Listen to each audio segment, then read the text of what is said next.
Last night, I posted a video asking Muslims some questions about my status under Sharia.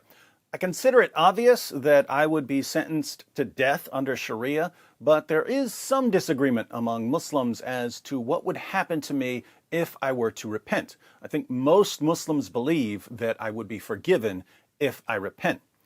But there are Muslims who believe that I would be executed anyway. So I asked Muslims what they think, and Mansur Maliki tweeted this response.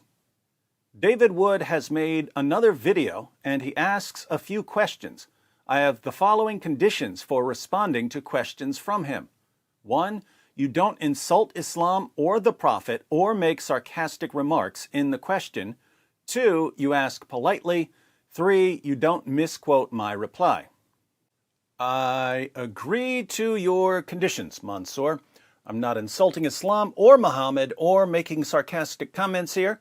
I'm asking politely, and I won't misquote your reply. In fact, if your reply isn't too long to quote in its entirety, I'll quote it in its entirety. I'll even go a step further. When I discuss your reply, I won't insult Islam or Muhammad or make any sarcastic remarks. I'm agreeing to all of this because I am legitimately interested in what you have to say about this issue, and because I have no reason to think that you're trying to deceive me.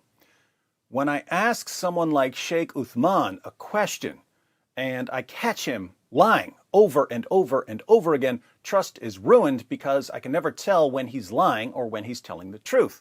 But when I see someone calling out and exposing other people's lies and demanding honesty and integrity, well, that sort of person is just much more credible and more worthy of an audience.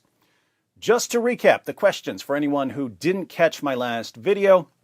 Question 1, what is my status under Islamic law? In other words, if I suddenly found myself living in a country governed by Islamic law, what would happen to me?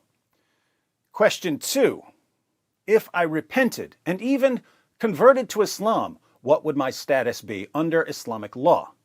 I did ask a third question in my video, but that was mainly for Muslims in the comment section. I'd be much more interested in Mansur's response to the two questions I asked here. All right, those are my questions. I thank Mansur for agreeing to reply, and I'm looking forward to reading what he has to say.